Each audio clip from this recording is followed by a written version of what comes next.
When my daughter told me she was pregnant, the words shattered me like a glass dropped on marble. Ashley knelt before me, tears spilling over her cheeks, begging me to let her marry that golden-haired senior she thought was the love of her life.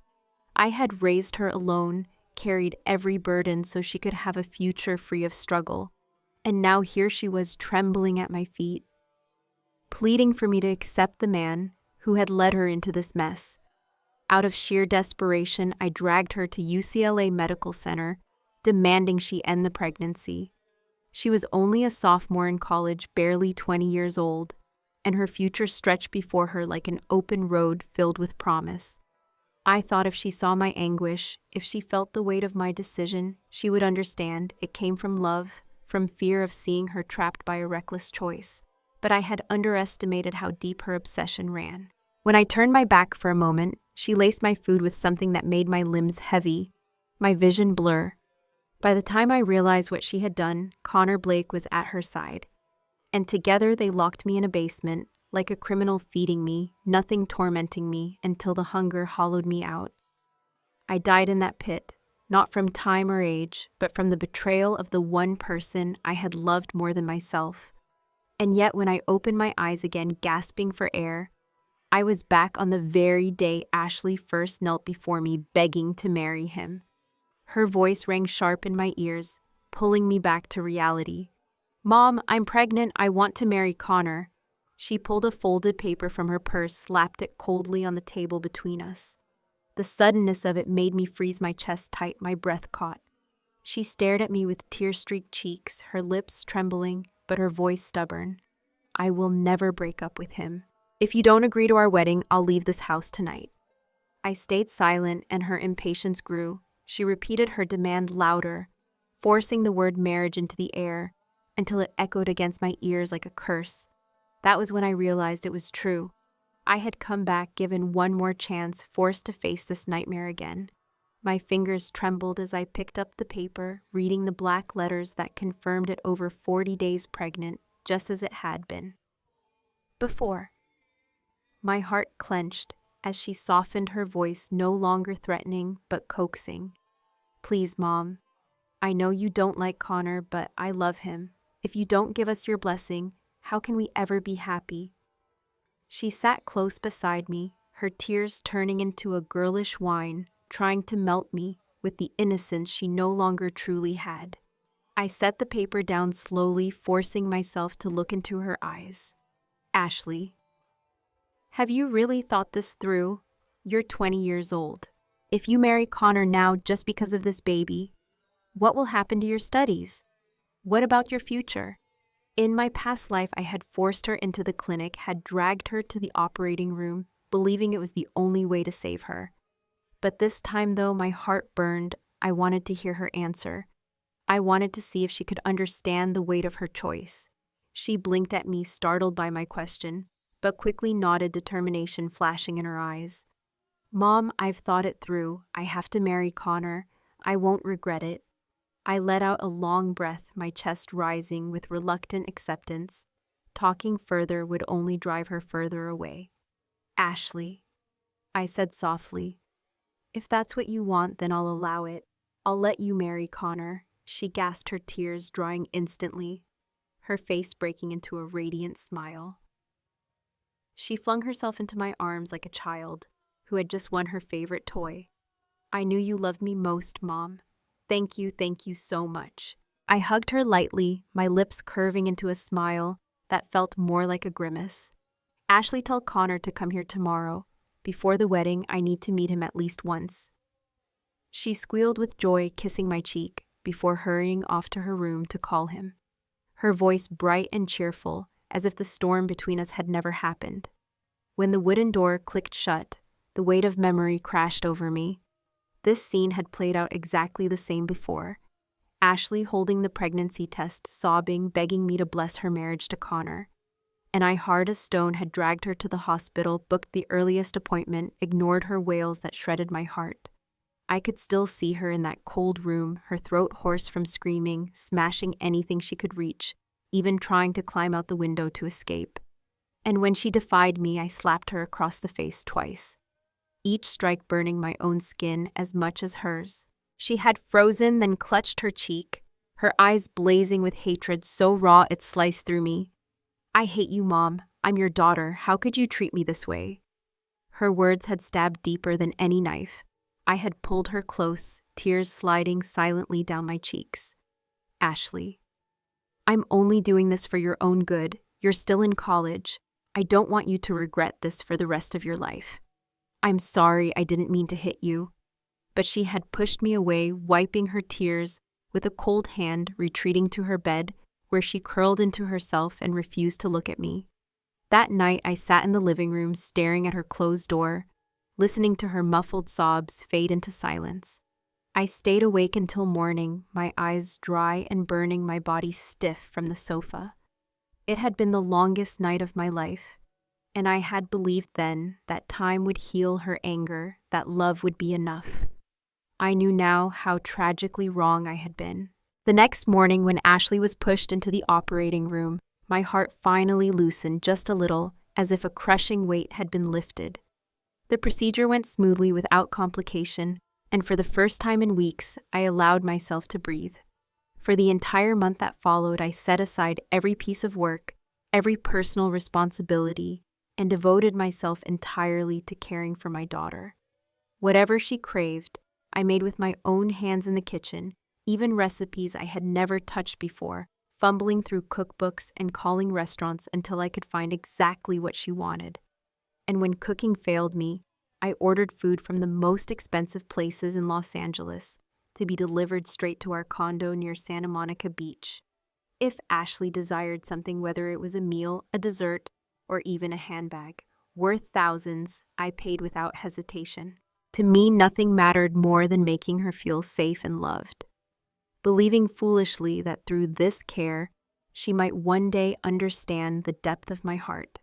For a woman, the month of recovery after a miscarriage can be just as critical as the confinement after birth. I treated it that way, staying by her side, tending to every need, believing with naive hope that as her body healed, her resentment toward me would ease. I thought the tenderness would remind her of all the years I had stood as her protector, her provider, her only constant. But I was wrong. The wound inside her had festered, not healed, and though she smiled at me, something darker was already taking root in her heart. On the third day after her recovery ended, fate decided to wound me further. That day happened to be my birthday. I returned home from a quick errand only to feel two small palms cover my eyes from behind. Ashley's voice whispered into my ear, soft and syrupy. "Happy birthday, Mom. Thank you so much. If it weren't for your care, I never would have recovered this quickly." She guided me step by step toward the dining room, her laughter echoing through the condo's hallways. For a moment, I allowed myself to believe this was real affection, to let my guard slip, to follow her into what I thought was a celebration of life. But in truth, I was walking down a staircase straight into hell. When she removed her hands, the table was laid out with all my favorite dishes, plates gleaming under warm light. "Mom, let's toast," she said brightly, pouring me a glass of red wine, her smile sweet enough to melt stone. "Happy birthday, my dearest Mom." My heart clenched at her words. I lifted the glass and drank it down in one swallow, forcing a smile across my lips. She placed a piece of sweet and sour ribs into my bowl, her eyes dancing. "Make a wish, Mom. You have to make a wish tonight."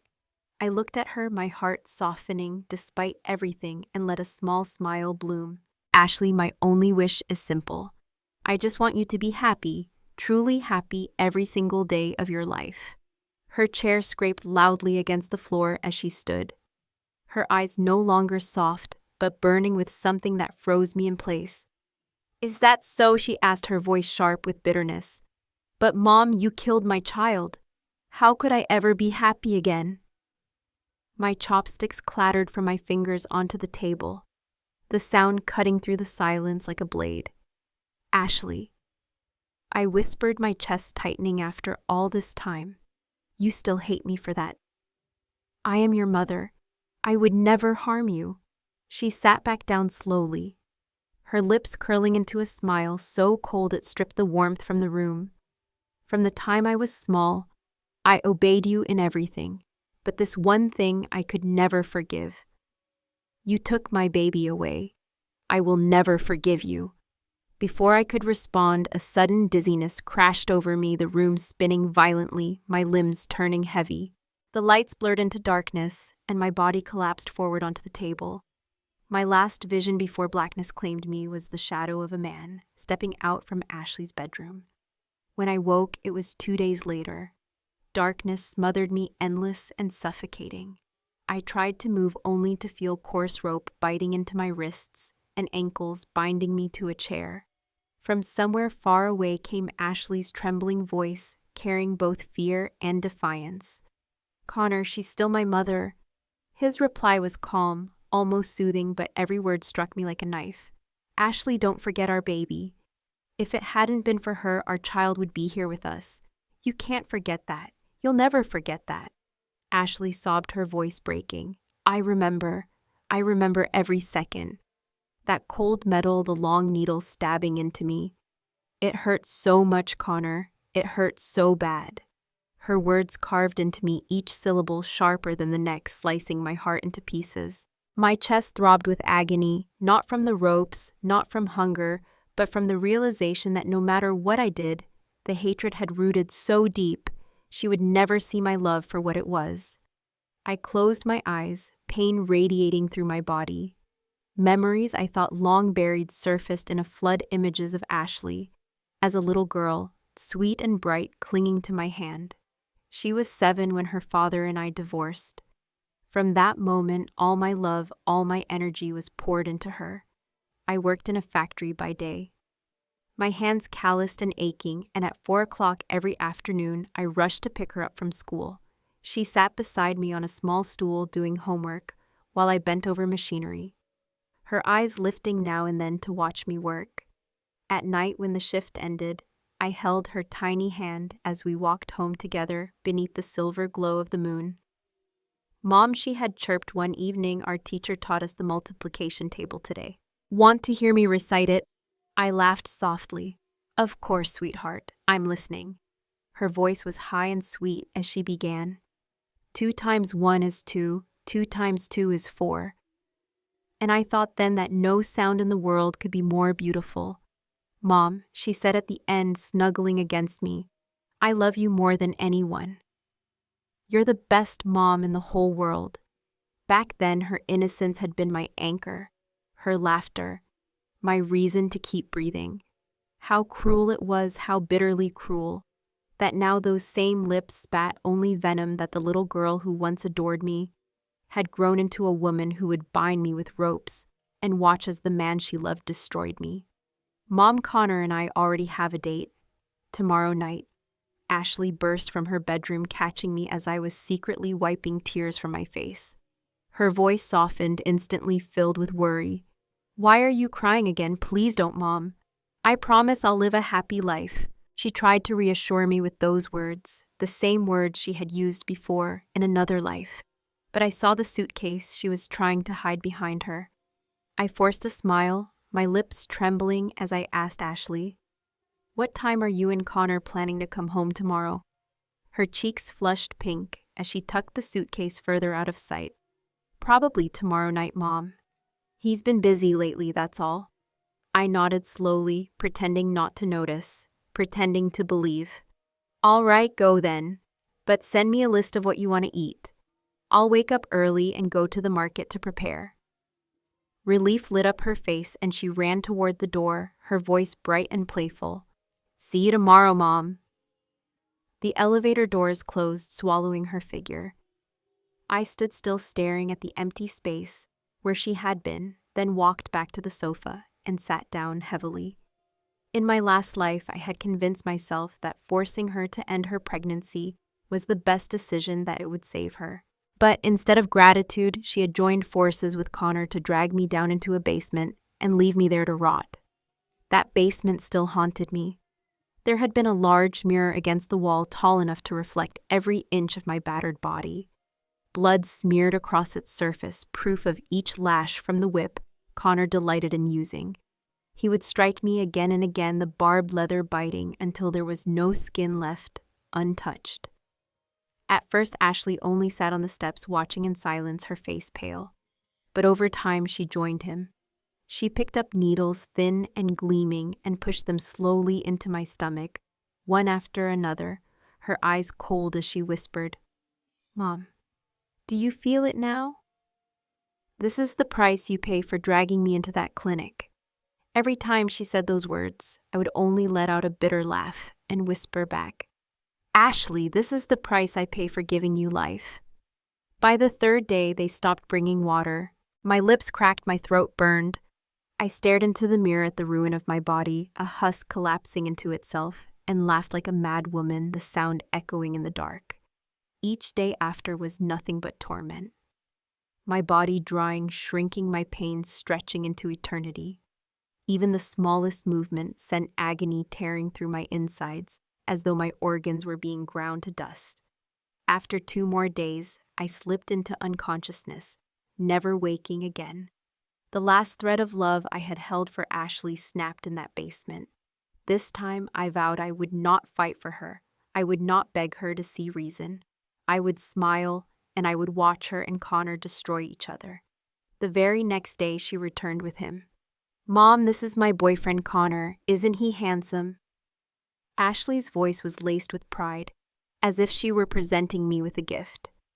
My lips curled faintly, my eyes sweeping over the young man standing in front of me. Handsome, perhaps, to her eyes, but all I saw was a reckless boy with bleached hair and a practiced smile. "Good evening, ma'am," he said smoothly, handing me several bags. "I hope you'll like these. Just a little token of respect."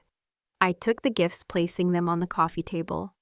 Inside the bags was a set of glittering gold jewelry, and Ashley's eyes sparkled the moment she caught sight of it. "Mom, all of this is for me, right?" she chirped eagerly. I said nothing, only gestured toward the dining table. "Let's eat first. We can discuss everything else later." As soon as we sat down, Connor slipped easily into his performance, pouring my wine, placing food on my plate, his voice dripping with courtesy. "You see, Ashley," he joked, "your mother might think I treat her better than I treat you. She'll get jealous." Ashley giggled, playing along flawlessly, and the two of them acted out their rehearsed play as though they were on stage. They thought I was the audience, their puppet, their prey laid out before the knife. But I would not make it so easy for them. My smile stayed serene as I turned to him. "Connor, Ashley is pregnant. What are your plans?" He straightened quickly, his voice earnest. "Ma'am, please allow me to marry her. I promise I'll take good care of her." My smile did not falter. "And what do you do for work? How many people live in your household? Do you own a home here in Los Angeles?" The questions rolled out one after another, each one cutting away at the facade. He froze, caught off guard, fumbling for answers he did not have. Ashley jumped in quickly, her voice defensive. "Mom, why are you interrogating him like it's some police report?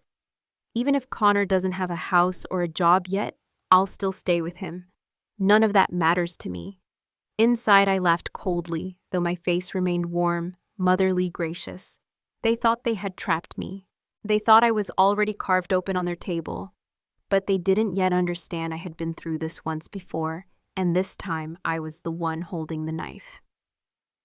"Good, good," I said, clapping my hands 3 times, each sound sharp as it echoed through the condo.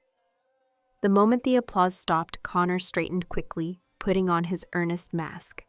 "Don't worry, ma'am, I will never let Ashley suffer." He gripped her hand tightly, nodding as if the gesture alone could convince me. "Connor," I said with calm patience, my smile never wavering. "It's not that I don't believe you, but you know, Ashley is my only daughter. For the sake of both your futures, are you willing to take on a challenge from me?" His eyes blazed with sudden passion. "For Ashley, I'll do anything you ask." The words spoken with such conviction brought tears to Ashley's eyes. She pressed her lips together, overcome with emotion.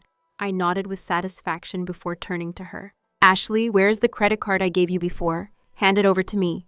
She froze, her expression twisting. "Mom, what are you doing?" "No, I won't give it back." That card was a gift from you. I smiled faintly, saying nothing, only shifting my gaze toward Connor, who had been sitting there watching the show unfold. At once he stood eager to play the role of the dutiful man. Ashley, listen to your mother. This is her way of testing me to see if I'm truly capable of giving you happiness. You need to trust me. Ashley hesitated, then slowly nodded, silent at last. I let my smile soften, tilting my head slightly. Yes, Connor, you understand me best. It's getting late. The two of you should head home now.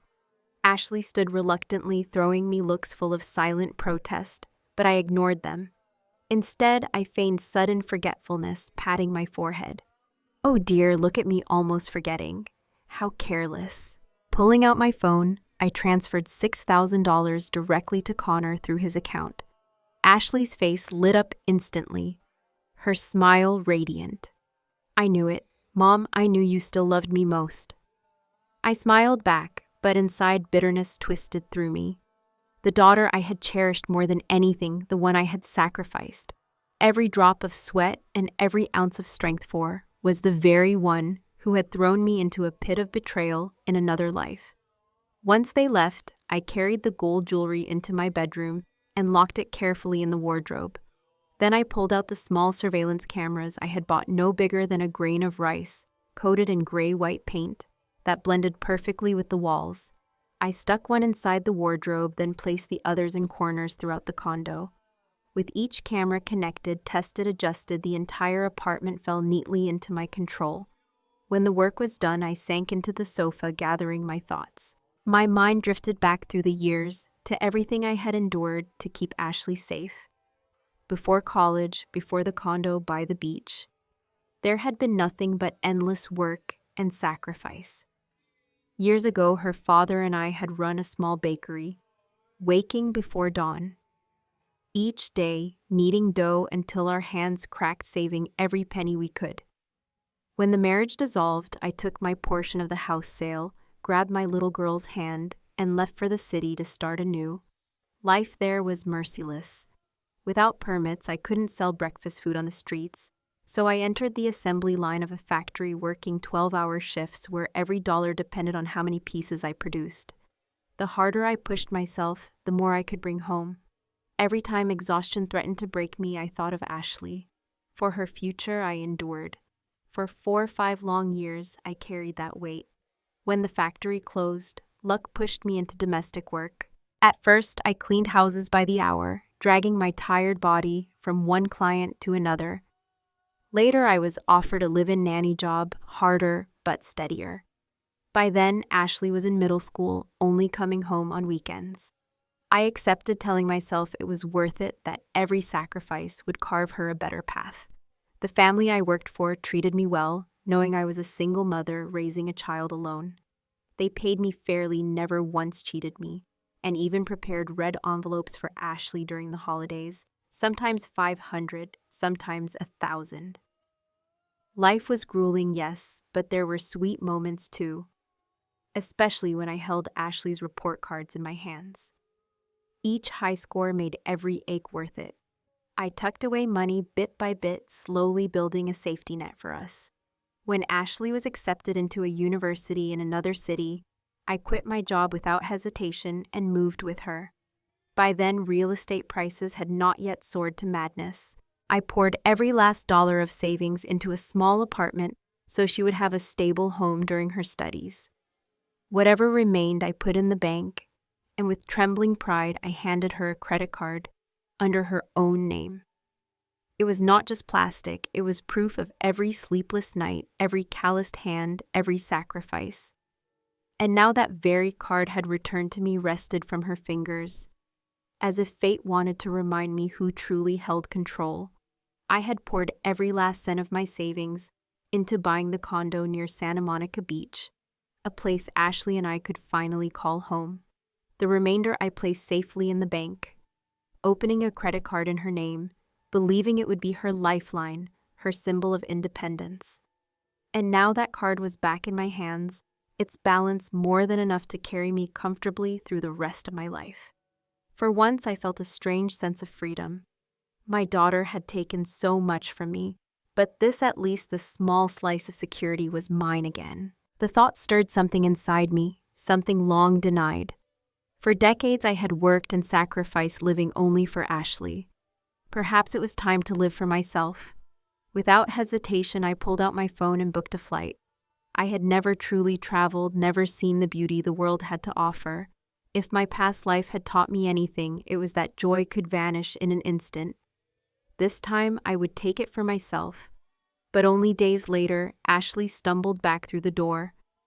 Her eyes swollen, her voice breaking as she fell into sobs. "Mom, I was wrong. Please let me come home." Her tears rolled freely, her face a portrait of misery. I stared at her coldly, my tone even detached. "What's wrong? Did Connor mistreat you? Did his parents bully you not long ago?" She had posted radiant photos on social media, boasting of her new family. The caption still echoed in my mind. "We are a family full of love. I love Connor, I love my in-laws." In the picture, she and Connor sat at the center of a small round table, his parents on either side, his foster sister Sophia snapping the shot. It had been a staged image of warmth, a perfect performance. Now facing my silence, Ashley clung to me with desperate affection, her voice soft pleading. "Mom, I just wanted Connor's parents to see me in a good light. After all, I'll have to call them Mom and Dad one day. It doesn't mean anything else." I forced a smile, gently pushing her away. "How thoughtful you are, Ashley. But tell me what really happened." Her tears thickened, and at last she confessed. "Mom, after the wedding, Connor and I, can we move back here with you? I can't take it anymore. His family is unbearable. There are so many of them crammed into one tiny apartment. Do you know what his sister did? Even though she knows I'm pregnant and need peace, she insists on sleeping in the same room. 3 of us in one bed, Mom. It's suffocating." And when I told his mother, just mentioned it politely, she scolded me for being disrespectful and ignorant. Can you believe that? Her fists clenched at her sides, trembling with anger. I leaned back, my voice low and steady. "So tell me, Ashley, do you still want to be with Connor?" Her answer came instantly without hesitation. "Of course I do. The more people try to pull us apart, the more determined I am. I'll live happily with him and prove them all wrong." I closed my eyes, unwilling to say more. She leaned closer, her voice coaxing. "That's why I came to you, Mom. If you let us stay here, we'll take care of you. Connor and I will be good to you." A laugh broke from my throat, sharp and bitter, as though she had just told the funniest joke in the world. I looked into her eyes, each word dropping like ice. "Ashley, if you want to come back, you're welcome, but Connor is not. Until he passes the test I set, I will never accept him." Her face crumpled, her voice rising. "How can you say that? I'm carrying his child. Do you mean to watch me suffer and do nothing?" "Yes," I said simply. Rising to my feet, meeting her gaze without flinching. "I no longer care to save you from your choices. You're 20 years old. It's time you grew up. If you want to return here, you'll end the pregnancy. If you want to keep it, go back to Connor." She screamed, her face twisting with fury. "How could you? I'm your daughter and you'd force me to give up my baby. I won't do it." She seized a glass from the table and hurled it to the floor, shards scattering across the hardwood. Her voice cracked as she shouted, "If I had known you'd be this heartless, I would have left with Dad when you divorced. I would never have stayed with you. I did not move." My voice was cool, final. "Remember what you said today, Ashley. From this moment on, I have no daughter." She stared at me, hoping for a sign of weakness, a flicker of regret. There was none. With a cry of rage, she spun on her heel, slamming the door so hard the walls seemed to shake. True to her word, she never returned. Days passed in silence, the absence of her presence, more relief than grief. To me, it was as if she had never been born. 2 days later, I boarded my flight to Utah. As soon as the plane landed, I turned on my phone and saw dozens of missed calls from Ashley. Over 20 video calls, each unanswered, and one message, her words trembling across the screen. "Mom, I'm sorry, I was wrong. Please forgive me. You'll always be the best mother I've ever had. Mom, I'm sorry, I was wrong before. Please forgive me." I really regret everything. You'll always be the best mother I've ever had." The message flashed across my phone screen, but it only made me smile bitterly. For Ashley to lower her head and apologize, I knew it wasn't remorse, it was money. She must have already drained what Connor's family had given her. I typed back coolly, "Ashley, I'm traveling right now. We can talk when I return." Almost immediately, another message arrived, this time with a pathetic sticker of a crying face. "You went on vacation without even telling me. You don't love me anymore, do you?" I didn't bother to answer. Instead, I wheeled my suitcase onto the hotel shuttle and let the mountains of Utah swallow me. For 7 days, I traveled with the group from Monument Valley to the red cliffs of Zion National Park. I watched the sunrise bathe the stone towers in gold, felt the desert wind whip across my skin, stood beneath canyons that made me feel like a speck of dust. These were wonders I had never touched in my entire life gifts. I had been too busy working and sacrificing to even dream of. My body relaxed, my heart loosened. For the first time in decades, I felt peace. In Santa Fe, at the adobe villa I had rented, I uploaded 3 photos to my feed: blue sky, desert flowers, a simple meal on a terrace. Within minutes, Ashley commented beneath them, "Mom, I miss you so much. When are you coming back?" I replied simply, "Tomorrow afternoon." I was content, so content that I barely thought of her for days. She stayed quiet on her own accounts too, only posting a few casual shots with Connor. But a restless instinct gnawed at me, and one night I opened the surveillance app connected to the hidden cameras in my condo. And there it was, just as I expected. Suitcases lined the living room floor. Ashley and Connor lounged on the sofa, feet propped up snacking while the TV blared. Mr. Blake lay on the bed scrolling his phone, while Mrs. Blake fussed with luggage. Not long after she opened my wardrobe, her eyes gleaming as she lifted the gold jewelry I had hidden there, weighing it, stroking it, admiring it like a treasure chest.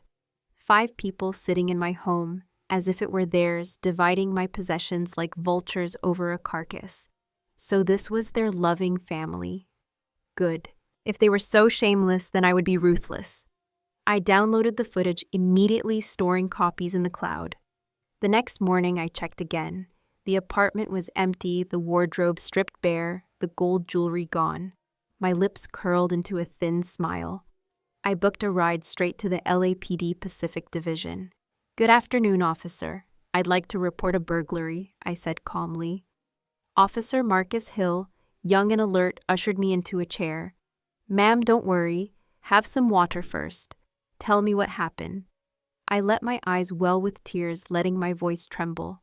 "A few days ago, I left for a trip. My daughter wasn't home either, so I installed hidden cameras just in case. This morning, I checked the footage and saw people breaking in. They stole jewelry pieces worth thousands, gifts I'd saved as my daughter's wedding dowry. What should I do now?" Marcus leaned forward, his expression earnest. "Do you have the footage, ma'am?" "Yes," I whispered, handing him a clip. He reviewed it quickly, then showed it to another young officer before returning. "Ma'am, do you recognize anyone in this video?" I let my face remain blank, shaking my head. "No, I don't know them." "Don't worry," he said firmly. "Please don't return home yet. We'll be in touch as soon as we have leads." I thanked him, wiping away phantom tears. Leaving the station, I booked a room at a nearby hotel, a temporary refuge while the law began its quiet work. As soon as I lay down, my phone buzzed again. Messages poured in from Ashley. "Mom, are you back? Connor's parents want to invite you to dinner just to get to know you better." I let a smile play on my lips. "Sure, send me the address. I'll be there." The restaurant was close. Downtown Los Angeles, a gaudy palace called Golden Dragon. I changed into a fresh outfit, brushed out my hair, and headed there calmly as if to a stage. When I stepped into the VIP room, Ashley rushed to me, her face glowing with relief and excitement. "Mom, you're finally back. Was your trip fun? I missed you so much." I studied her, my expression smooth, my heart a storm beneath the surface. "Yes, Ashley," I thought. "I've returned, but not for you." This time I've returned for myself. I took 2 slow steps back, my eyes locking on the glimmering gold necklace around Ashley's neck. I knew that piece too well could recognize it even with my eyes closed. It was mine, a necklace I had hidden away, and now it sparkled proudly at her throat as though it belonged to her. "Mom, let me introduce you," Ashley said brightly, gesturing toward the table. "This is Connor's mom and dad, and his sister Sophia." I smiled lightly, nodding in acknowledgement. Who were they? Of course I knew. Their faces were already stored in the police files, by now every angle captured from my cameras. If officers stormed in at that very moment, they would find both the thieves and the stolen goods in plain sight. "Please, ma'am, have a seat," Connor said quickly, ushering me to the table with exaggerated courtesy before signaling the waiter to bring in the dishes. The spread was impressive chicken duck seafood, nothing lacking. But as soon as the plates were set down, Teresa Blake, his mother, leaned forward with a polished smile. "Veronica," she began sweetly, "we really just wanted to discuss the marriage today since the kids are already planning their future together." I turned my gaze on Ashley, then back to Teresa, my tone measured. "Mrs. Blake, Ashley is still only a sophomore in college. Talking about marriage this soon seems a little premature, doesn't it, Mom?" Ashley blurted out immediately, her tone edged with annoyance. "That's not what you said before." Teresa's smile sharpened. "Well, I can see your daughter is rather eager," she remarked, and Sophia let out a high-pitched giggle. I kept my expression calm, a faint smile on my lips, though my heart had turned to steel. "If they want to marry, I won't stop them," I said at last, pausing deliberately. "But as tradition requires, there must be a dowry. The amount is $18,800,000. It's a lucky number symbolizing prosperity and smooth fortune." The Blakes exchanged uneasy glances, clearly rattled. At last Teresa cleared her throat and tried again, her tone shifting. "Veronica, we're not saying we don't have money, but—" "That's right," Sophia cut in rudely. "Asking for that much when she's already pregnant before the wedding sounds more like you're selling your daughter." I held my smile, not rising to her bait. Ashley pinched Connor's arm beneath the table, giving him a sharp look. He quickly jumped in, smoothing things over. "Mom, Ashley is my wife already in my heart. How can you say such a thing?" But Teresa had shed her polite facade. Her voice turned blunt. "Honestly, I don't see how your daughter is losing out here. Having a baby before marriage isn't exactly honorable. If we give you 18 million, 8 people might start to think you really did sell her off." She gave a little laugh, then shifted her approach. "How about this instead? Instead of us paying a dowry, why don't you give Ashley a dowry yourself? That way she can hold her head high in front of everyone. Doesn't that sound better?" Their audacity was breathtaking. I set my chopsticks down slowly, looking Teresa straight in the eyes, my smile unwavering. "Mrs. Blake, from the very beginning, I never agreed to this marriage. Ashley is a student at a respected university, and yet because of your son, she's pregnant out of wedlock. And now if your family refuses the dowry—" I rose abruptly, the teacup in my hand, striking the table with a sharp crack that echoed through the room. "Then I will take Ashley to the hospital right now and terminate the pregnancy." My gaze swung to my daughter, cold and cutting. "Ashley, come with me." "No," Ashley cried, leaping up to block my path.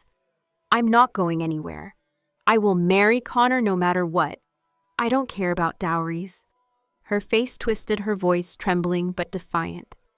"Don't forget, Mom, I'm your only daughter. If you dare stand in my way, don't expect me to take care of you when you're old. You'll be all alone." She thought her threats could break me. She thought she could use her role as my child, like a weapon. But to me, her words were nothing more than wind against stone.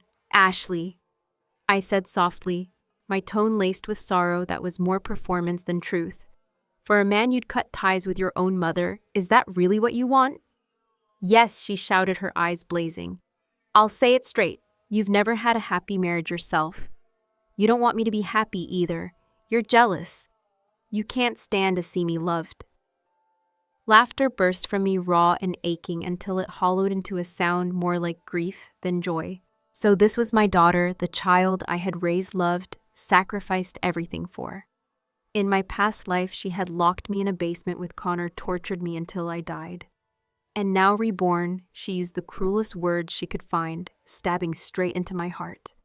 "Well done," I said at last, my voice low, trembling, not from weakness, but from resolve.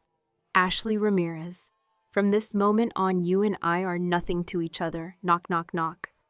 3 sharp raps echoed against the private dining room door, slicing through the tense air. When it swung open, attorney Harold Jennings stepped inside a leather folder tucked beneath his arm, his face composed and professional. "Mrs. Ramirez." "Miss Ashley," he said firmly, laying the documents on the table. "This is the agreement to sever legal ties between mother and daughter. Please review it carefully. If there are no objections, both parties may sign." I didn't hesitate. My fingers curled around the pen, and I pressed my name onto the paper in one bold stroke, steady and deliberate, without a flicker of doubt. That agreement wasn't new. I had commissioned it before my trip, already suspecting Connor and his family would pull stunts like this. Harold's timing, his arrival in this exact moment, could not have been more perfect. Ashley froze, her eyes wide, disbelief etched into every line of her face. "Mom," she whispered, voice breaking. "Don't call me that," I interrupted coldly. "Some words once spoken cannot be taken back." Her lips quivered, her hands trembling as she clutched the pen. For a long moment she hesitated. Then with a shaky breath she pressed her signature beneath mine. It was done. Our bond, written in blood and sacrifice for 2 decades, was reduced to ink on paper. I turned my gaze toward the Blakes, their faces flickering like a storm red one moment, pale the next. They thought they had cornered me, but instead, they had walked straight into a trap of their own making. Calmly, I slid the signed document back to Harold. "Don't worry," I murmured, eyes narrowing on them. "I'll make sure none of you escape the consequences this time." Leaving the Golden Dragon Palace, I pulled out my phone and sent a short message to Officer Marcus Hill. "Room 302, Golden Dragon Palace. The family who stole my jewelry is here." Then I lingered on the sidewalk beneath the glowing neon sign, waiting. Minutes later, the distant wail of sirens cut through the Los Angeles night. I didn't flinch, only allowed myself the faintest smile as I turned and walked away, heels clicking softly against the pavement. The matter was handled swiftly.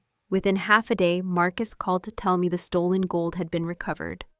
At first, Philip and Teresa denied everything, insisting they were innocent. But the video evidence from my hidden cameras spoke louder than words. They could not deny what was already captured frame by frame. Only Connor and Sophia slipped through without direct charges.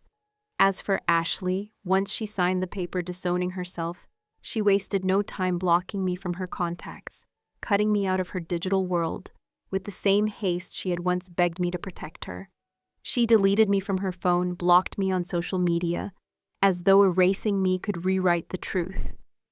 During that time, I returned briefly to the condo near Santa Monica Beach. I hired cleaners to scrub away every trace of the Blakes' occupation. That place, once our home, had become tainted, and I no longer wished to stay within its walls. The following morning, I contacted a real estate agent. Photos were taken, the listing posted online, and within days the condo was up for sale. With that chapter closed, I packed my suitcases and boarded a flight back to Santa Fe. The city had changed, blossomed into a vibrant hub that could rival any second-tier American city. Yet it still held the embrace of home. I bought a small adobe-style villa on the edge of town, its sunlit garden blooming with desert flowers. I adopted a cat, then a dog, and for the first time in decades, I allowed myself to breathe. I rose with the sunrise, tended to the soil-planted roses, and let my days stretch out in peace, unburdened by betrayal. But tranquility has a cruel way of being interrupted. One afternoon, while scrolling through YouTube Shorts and TikTok, for a moment of idle distraction, I froze. A familiar face filled the screen, Ashley. She sat before a camera, tears streaming down her cheeks, her nose red and raw, sobbing as though the weight of the world had crushed her. Behind her, a tiny toddler played on the bed, his cherubic cheeks round and pale, his little hands clutching a toy. He looked like a porcelain doll come to life. My mother abandoned me when I was just a child. Ashley wailed, her voice breaking for dramatic effect. I miss her every day. If only she could see my son, her grandson. All I want is for her to know he exists. I stared at the screen in disbelief, my mind numb. This girl, this daughter of mine, or rather this stranger wearing my blood, was spinning lies for an audience of strangers. Oh, that poor streamer, one comment floated across the screen. If I had a mother that heartless, I wouldn't want her back either. Agreed, another chimed in. Some mothers don't deserve forgiveness. She's probably living it up with some new man. The thread of sympathy snowballed. Don't cry, sweetheart, you don't need her. That baby is adorable. Who needs a grandmother when he has all of us? We'll love him enough for everyone. Hearts, gifts, and golden stickers flooded the stream. Little cars and icons flying across the screen as viewers poured money into her story. She sniffled and thanked them, voice trembling with gratitude, playing the part to perfection. I just want to know one thing, she said, eyes red and swollen. Why, when my parents divorced, did my mother choose to leave me behind? Why wasn't I enough? The comments flew faster, most filled with comfort, some laced with hatred for me. A woman none of them even knew. Out of 10 messages, 8 defended her, 2 condemned me with venom, branding me heartless, selfish, cruel. And Ashley drank it in her sobs, racking her shoulders every tear, another hook to reel in sympathy and money. I shut my phone, lips curling into a bitter smile. This was her purpose, not reconciliation, not healing. It was performance. She turned her bitterness into a spectacle, her lies into revenue, her betrayal into entertainment for the masses. Watching the spectacle unfold on my screen, I couldn't help but laugh, half bitter, half amused. It was ridiculous, absurd, and yet strangely fascinating. I wanted to see just how far Ashley would stretch her lies, how deep into fiction she would dive. She wept harder, voice cracking, as she insisted her childhood had been nothing but pain. Abandoned and unloved, as though the truth of her life had been erased. The reality was far different. My childhood had been the broken one, not hers. When I was 8 years old, my parents divorced, and neither of them wanted to take me in. That loneliness had carved me into who I was. But she twisted it into her own story, wearing my scars like they belonged to her. As her performance reached its peak, the door behind her suddenly opened. Connor Blake strolled in his presence, perfectly timed, like an actor entering on cue. Honey baby, Ashley cried softly, turning toward him before flashing a tremulous smile back at the camera. See everyone, this is my husband. Connor placed a hand on her shoulder, then leaned toward the lens with a practiced smile. Hello everyone, he said politely. Thank you for supporting my wife. The live chat exploded. Wow, her husband is so handsome. No wonder their child is adorable. This is like a fairy tale romance. Forget your mother, Ashley. You've got everything you need right here. Ashley nodded through her tears, her voice cracking sweetly. Yes, you're right. Connor loves me, his parents treat me so well, and I'll treasure these peaceful days forever. In a single night, her live stream blew up. Viewership skyrocketed into the millions. Her tactic was simple and effective: play.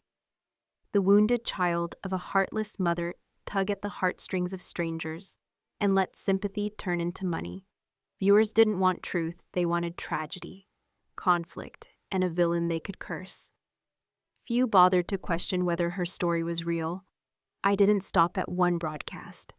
For 7 consecutive streams, I watched silently, collecting every detail. The stories never truly changed, just slight variations of the same tale of betrayal and abandonment. And every time her devoted fans hurled curses at me, branding me a monster, a woman unworthy of love, a mother who deserved to rot alone. Quietly, I began my own work. I made a list of her most loyal fans, those who spat the ugliest words without hesitation. I noted their usernames, their comments, their gifts sent in glowing golden cars and animated hearts. Then I walked into the bank, printed every record of my transactions, every receipt, every sacrifice I had made for Ashley throughout her life. With the evidence stacked neatly in my hands, I felt no anger, only a cold determination. That night, as Ashley launched into another performance, sobbing into her hands, I prepared my own stage. I created a new account. My profile picture, a faded snapshot of me and Ashley when she was still a child, clinging to my arm. At 10:30 p.m., as her show reached its climax and the chat flooded with pity, I pressed go live. The title blazed across the screen, "The Truth of a Mother Betrayed by Her Own Daughter." Within minutes, thousands poured into my stream. Curiosity ignited like wildfire. "Is this her mother?" one viewer typed, their comment racing past. "Oh my God, is this a mother-daughter showdown?" another exclaimed. "I'm grabbing popcorn. This is going to be insane. Connect them live, please. I need to see them face to face." The excitement was electric, the comments a blur. Even I could barely read them as they flew by.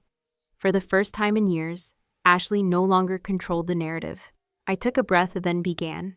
Calmly, methodically, I laid out the truth. I showed receipts, photographs, bank statements, all the proof of the life I had given Ashley, the tuition. I had paid the clothes, the medical bills, even the gold jewelry she and her in-laws had stolen. I interwove my story with moments of tenderness, memories of a little girl who once clung to me and whispered that she loved me more than anything. My voice did not waver. The viewers, at first skeptical, grew quiet. Then the tide began to turn. Screenshots of my stream and hers were shared side by side across TikTok, Twitter, YouTube, Reddit. By dawn, the internet was ablaze with comparisons. Her fans, once rabidly loyal, began to curse her instead, realizing the cracks in her narrative. Some even dug into Connor's past, unearthing the theft his parents had committed, posting his family's address, exposing their scandals. In a single night, the roles flipped. Ashley, who had painted herself as the victim, became the fraud. After the scandal erupted, when the truth about the Blakes stealing my gold jewelry came to light, Ashley's carefully crafted image collapsed in front of millions. The platform permanently shut down her livestream channel while I quietly stepped away untouched, letting the storm of public opinion rage without me. The next time I heard about her was nearly a year later, in a video uploaded by a well-known true crime YouTuber who specialized in dissecting scandalous cases. It turned out that not everything Ashley had said in her streams was invented, but the story she claimed as her own had never belonged to her.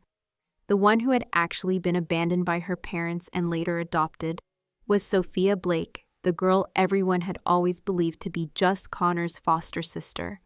From the beginning, Mr. and Mrs. Blake had no intention of raising her as a daughter. She had been groomed as a future bride for their son, hidden under the guise of adoption. But fate derailed their plans when Connor met Ashley. Their relationship burned fast and reckless, and soon Ashley announced her pregnancy. She was carrying the Blake family's first grandson, the bloodline heir they had long prayed for. Sophia had protested, begged, even starved herself in resistance, but her cries fell on deaf ears. To the Blakes, an official daughter-in-law with their grandchild in her belly was far more valuable than a girl who had only ever been adopted. In the end, Sophia was forced to watch helplessly as Connor pledged himself to Ashley. The YouTuber's video exposed every ugly detail, piecing together what I had suspected all along but never voiced. Once Ashley's image was destroyed and her sponsorships evaporated, her world caved in. The brands that had once lined up to feature her now cut ties without hesitation. Her so-called fans abandoned her while her marriage rotted from within. She and Connor fought constantly, their screaming matches becoming as routine as morning coffee. And then one night, Ashley woke to strange sounds in the living room. She stumbled out weary and half-dazed, only to find Connor entangled with Sophia on the sofa. Their clothes tossed carelessly, their bodies shamelessly pressed together. For a moment, Ashley froze. Then her rage exploded. She screamed, tears pouring down her face, and slapped them both across the face. But her defiance cost her everything. From that night forward, Connor and Sophia locked her inside the apartment. They took away her phone, cut off her access to the outside world, and isolated her from anyone who could help. Even the child she had carried for 10 long months was ripped away from her arms, raised instead by Sophia, as though it had been hers. All along, days blurred into months. 6 months passed in suffocating darkness. Ashley's mind began to fracture, teetering between clarity and delusion, until reality and nightmare became indistinguishable. One stormy night, as thunder cracked above Los Angeles, she lay on the bed half asleep when she heard the faint click of the door. A small figure stood in the frame, silhouetted by the flickering light. "Mom," the boy whispered. That single word jolted her awake, piercing through the fog of her madness. She leapt up, wrapped him in her trembling arms, rocking him desperately, as if he were the last anchor tethering her to life. "My sweet boy, my precious son," she whispered against his hair. Then lightning lit up the room, and Connor stirred awake. His bleary eyes widened when he saw Ashley standing at the bedside, a gleaming kitchen knife clutched in her hand. "Ashley, you're insane," he barked, pushing himself upright. "Put that down, it's the middle of the night." She didn't answer. A twisted smile stretched across her face as she raised the blade high. The first thrust came down fast and brutal, hot blood spraying across her arms. Sophia's scream barely had time to escape before the second slash tore her throat open. Crimson drenched the sheets, spilling like a river across the bed. The neighbor who reported the crime was one of Connor's co-workers, who had grown suspicious after not hearing from him for days. When the LAPD officers broke down the door, the scene inside froze them where they stood.